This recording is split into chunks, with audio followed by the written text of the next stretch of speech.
Dobré odpoledne také ode mne. Dámy a pánové, vážený pane premiére, dovolte, abych poděkoval za Asociaci krajů, tedy dnes za kompletní hejtmanský sbor, za možnost setkat se s celou vládou České republiky a projednat aktuální problémy regionu. Možná se vám zdá to poděkování nadbytečné, dámy a pánové, ale není tomu tak. V minulosti, zejména v loňském roce, nebylo zvykem, že by se předchozí Nečasův kabinet měl zájem sejít v kompletním složení s hejtmany a projednávat aktuální problémy v regionech. My dlouhodobě říkáme, že vycházíme z jednoduché teze. Zemi spravujeme společně. To dnes potvrdil pan premiér Rusnok a já jsem velmi rád, že to potvrdilo také konkrétní průběh dnešní schůze vlády za účasti hejtmanů, protože jednotlivá témata nebyla pouze o tom, abychom se informovali, že něco je dobře nebo špatně, ale vždy jsme si naznačili způsob řešení případných problémů. Takže pokud mohu doplnit premiéra Rusnoka, tak řeknu, že v oblasti státního rozpočtu jsme vznesli konkrétní připomínky nebo náměty na další diskuzi s ministrem financí a dalšími rezortními ministry. Jde nám skutečně o otázku čerpání evropských fondů, protože v nich vidíme jednu z mála možností, jak investovat finanční prostředky do regionální ekonomiky i do národní ekonomiky. A evropské fondy jsou také dnes jedna z mála možností, jak můžeme podpořit udržení pracovních míst nebo dokonce vznik nových pracovních míst. To v této době považujeme za zcela klíčové. Hovořili jsme o financování integrovaného záchranného systému nejenom v souvislosti s povodněmi, ale připomněli jsme vládě, že v minulých letech to byly kraje, které suplovaly nedostatek finančních prostředků pro Policii České republiky a také pro Hasičský záchranný sbor, tedy pro profesionální složky, pro bezpečnostní sbory zřízené státem. Není normální, aby se krajští ředitelé policie nebo hasičů obraceli na hejtmany někdy v říjnu, v listopadu s tím, že jim chybí finanční prostředky na benzín do konce roku a krajské rozpočty v této napjaté době suplovaly státní rozpočet, dámy a pánové. Takže dohodli jsme se na tom, že budeme dále jednat o této prioritě. Ona souvisí jak s financováním policie a hasičů, tak s početními stavy, tak, aby na celém území České republiky byla zajištěna bezpečnost občanů. Lidé si řádně platí daně a chtějí samozřejmě, aby se stát postaral jak z hlediska práce policie, tak Hasičského záchranného sboru o jejich bezpečnost. Pracovní skupina k evropským fondům bude mít velmi nelehký úkol. Jsme téměř na konci čerpání evropských fondů v tomto plánovacím období. Jak víte, Česká republika nemá zdaleka vyčerpány všechny finanční prostředky a my se budeme zabývat jak čerpáním na úrovni krajů, tak čerpáním na úrovni vlády. Posoudíme možnost tzv. Realokací, tedy převedení těch peněz, které bychom jinak jako nevyčerpané vrátili do Bruselu. A my jsme znovu nabídli nové vládě možnost čerpání těchto peněz na regionální úrovni na projekty, které jsou připraveny, jsou v pořádku a jediný důvod, proč zatím nemohly být realizovány, byl nedostatek finančních prostředků v regionálních operačních programech.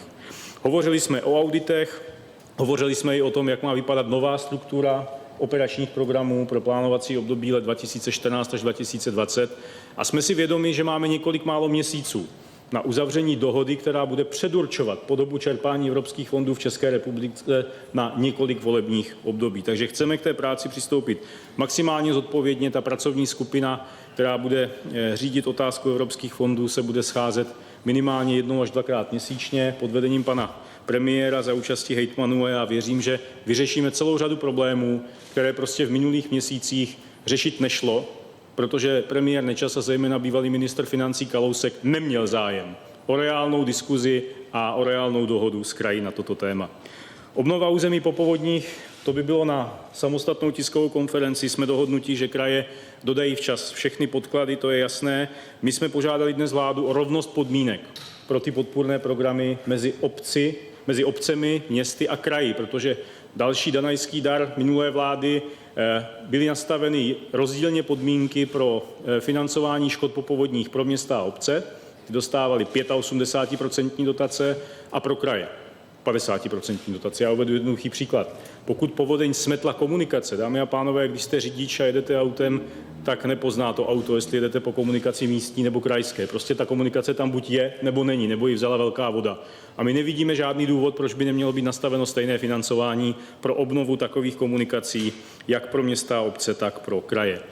Vládě předáme takzvanou olomouckou výzvu z roku 2010. My chceme, aby se tady zastabilizoval systém financování protipovodňových opatření, aby stát určil nově priority své vodohospodářské politiky a aby tady existovala úzká koordinace mezi centrální vládou a kraji v oblasti protipovodňových opatření. Regionální doprava, další velké téma, jak už řekl pan premiér, po 3 letech se vracíme k normálu. a s radostí oznamuji, že dohody platí.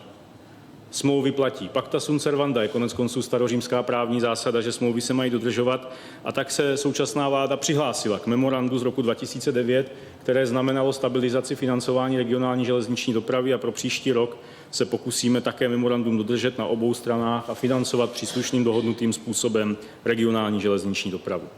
Hovořili jsme o možnosti využití Státního fondu dopravní infrastruktury pro financování dopravní infrastruktury na centrální, ale i regionální úrovni, a hovořili jsme i o možnosti, že v operačním programu Doprava, kde je v tuto chvíli nedočerpáno několik desítek miliard korun, by se právě mohly najít finanční prostředky na financování regionální dopravní infrastruktury.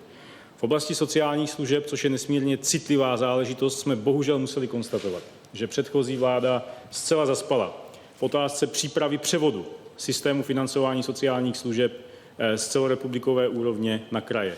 I když platný zákon počítá s tímto převodem k 1. 1. 2014, uděláme společně vše proto, aby došlo ke změně zákona, k posunutí účinnosti a tím pádem posunutí té časové hranice převodu financování sociálních služeb kraji, tak, aby bylo vše řádně připraveno a ani na den, na hodinu nebo na minutu jsme neohrozili poskytovatele a příjemce těch sociálních služeb v terénu tím, že ten systém nebude dotažen. Takže, dámy a pánové, z dnešního jednání došla celá řada úkolů společně jak pro členy vlády, tak pro hejtmany, a já věřím, že dnes zahájená komunikace bude komunikací permanentní, která bude v zájmu České republiky jednotlivých krajů. Děkuji za pozornost.